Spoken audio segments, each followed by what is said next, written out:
La Bible en un an, la 189e journée, le livre d'Ésaïe, chapitre 10, verset 1 au chapitre 11, verset 16. Le livre des psaumes, chapitre 6, verset 1 à 11. Le livre des proverbes, chapitre 18, versets 11 et 12. Les actes des apôtres, chapitre 7, versets 1 à 29. Le livre d'Ésaïe, chapitre 10. Malheur à ceux qui promulguent des règles injustes et à ceux qui transcrivent des décrets oppressifs pour écarter les plus faibles des tribunaux et priver les plus humbles de mon peuple de leurs droits, pour faire des veuves leur proie et dépouiller les orphelins. Que ferez-vous le jour où il interviendra, lorsque la dévastation arrivera de loin? Vers qui fuirez-vous pour trouver de l'aide? Et où laisserez-vous votre gloire? Les uns seront courbés parmi les prisonniers, les autres tomberont parmi les condamnés à mort. Mais malgré tout cela, sa colère ne se détourne pas et sa puissance est encore déployée. Malheur à l'Assyrien, bâton de ma colère. Le gourdin dans sa main, c'est l'instrument de ma colère. Je l'ai lâché contre une nation impie, je l'ai fait marcher contre le peuple qui déclenche ma fureur, pour qu'il se livre au pillage et qu'il y fasse du butin, pour qu'il le piétine comme la boue des rues. Cependant, le roi d'Assyrie ne voit pas la situation de cette manière, et ce n'est pas le projet que forme son cœur. Il ne pense qu'à détruire, qu'à éliminer des nations et pas en petit nombre. En effet, il se dit, mes officiers ne sont-ils pas autant de rois? Le sort de Calno n'a-t-il pas été identique à celui de Carchemish? Le sort de Hamath à celui d'Arpad? Le sort de Samarie à celui de Damas? Puisque je me suis emparé des royaumes des faux dieux, alors que leurs sculptures sacrées étaient plus nombreuses qu'à Jérusalem et à Samarie. Ce que j'ai fait à Samarie et à ses faux dieux, je le ferai à Jérusalem et à ses statues. Cependant, lorsque moi, le Seigneur, j'aurai mis un terme à toute mon œuvre contre le mont Sion et contre Jérusalem, j'interviendrai contre le roi d'Assyrie à cause du fruit de son orgueil et de l'arrogance de son regard. En effet, il se dit, c'est par la force de ma main que j'ai agi, c'est par ma sagesse, car je suis intelligent. J'ai supprimé les frontières des peuples et pillé leurs trésors. Pareil à un héros, j'ai fait descendre de leur trône ceux qui y siégeaient. J'ai fait main basse sur les richesses des peuples, aussi facilement que sur un nid, et j'ai ramassé toute la terre, comme on le fait pour des œufs abandonnés. Il n'y a eu personne pour remuer l'aile, ouvrir le bec ou pousser un cri. La hache se vante-t-elle aux dépens de celui qui se sert d'elle? La scie se montre-t-elle arrogante vis-à-vis de celui qui la manie? C'est comme si le gourdin faisait bouger celui qui le brandit, comme si le bâton soulevait celui qui n'est pas un simple morceau de bois. C'est pourquoi le Seigneur, l'Éternel, le Maître de l'univers, enverra le dépérissement parmi ses robustes guerriers. Parmi ses dignitaires éclatera un incendie pareil à celui d'un feu. La lumière d'Israël deviendra un feu, et son sein sera une flamme qui brûlera et dévastera ses buissons épineux et ses ronces en un seul jour, qui fera entièrement disparaître la gloire de sa forêt et de son verger. Elle ressemblera à un malade qui dépérit. On pourra compter ce qui restera des arbres de sa forêt, et un enfant sera capable d'écrire leur nombre. Ce jour-là, le reste d'Israël et les rescapés de la famille de Jacob cesseront de s'appuyer sur celui qui les frappait, et s'appuieront vraiment sur l'Éternel, le Saint d'Israël. Le reste de Jacob, reviendra vers le Dieu puissant. Même si ton peuple, Israël, était pareil au sable de la mer, un reste seulement reviendra. La destruction est décidée, elle déborde de justice. Et cette destruction qui a été décidée, le Seigneur, l'Éternel, le Maître de l'univers, l'accomplira dans tout le pays. Cependant, voici ce que dit le Seigneur, l'Éternel, le Maître de l'univers.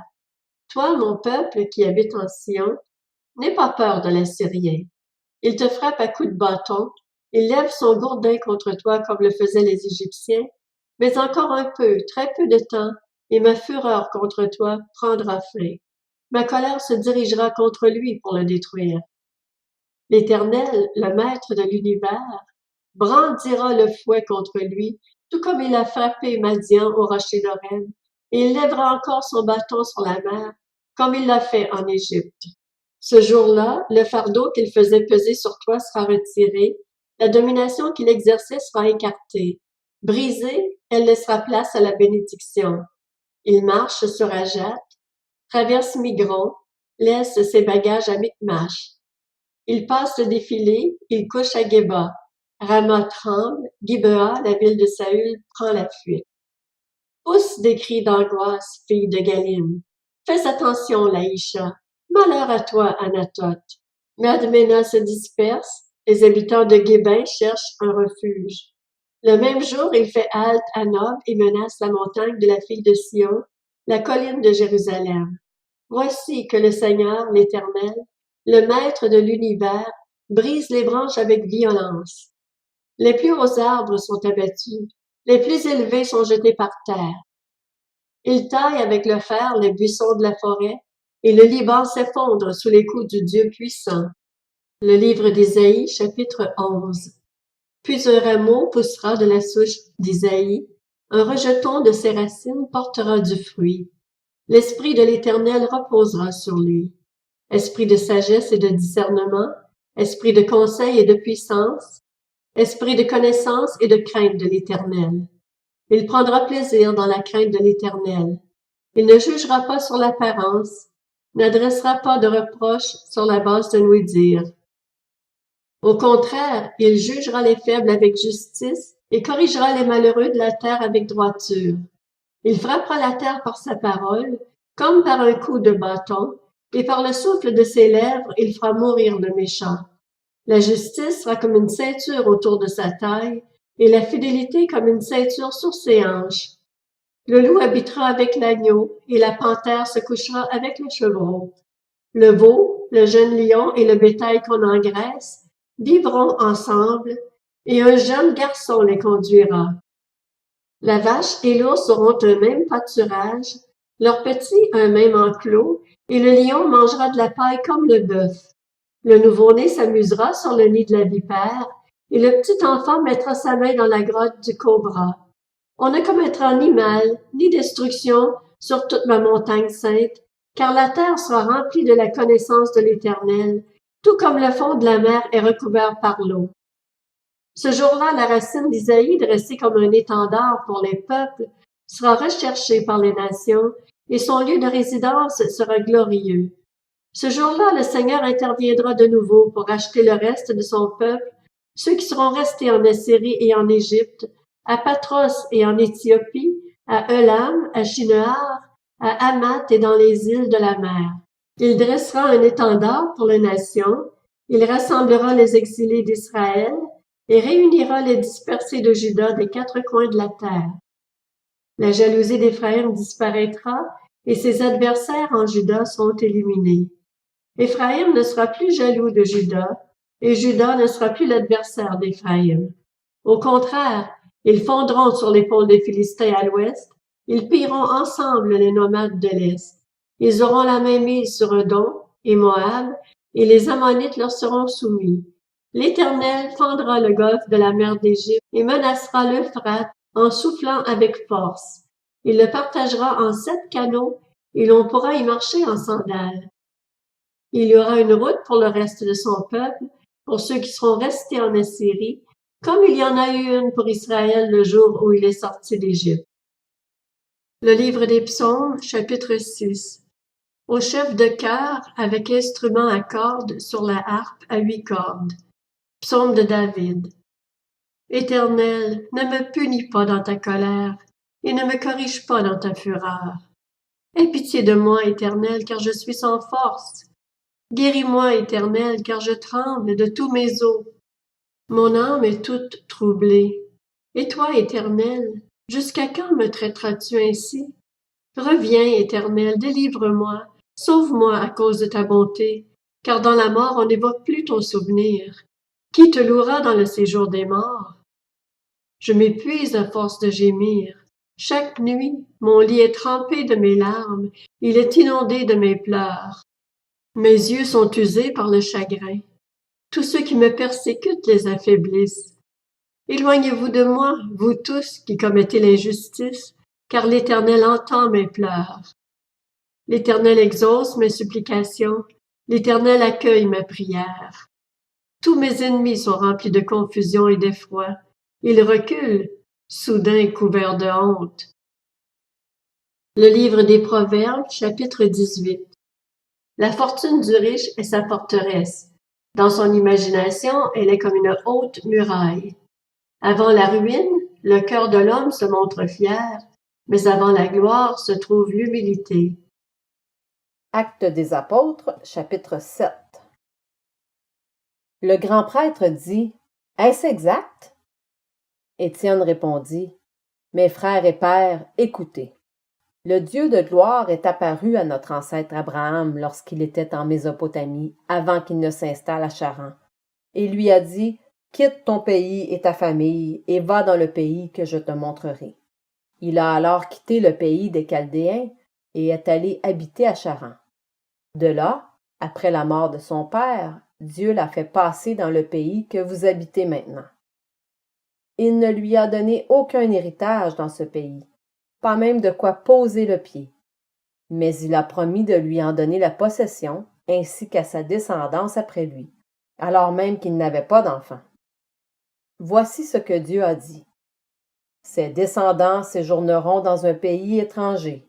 On les réduira en esclavage et on les maltraitera pendant 400 ans. Cependant, la nation dont ils seront esclaves, c'est moi-même qui la jugerai, dit Dieu.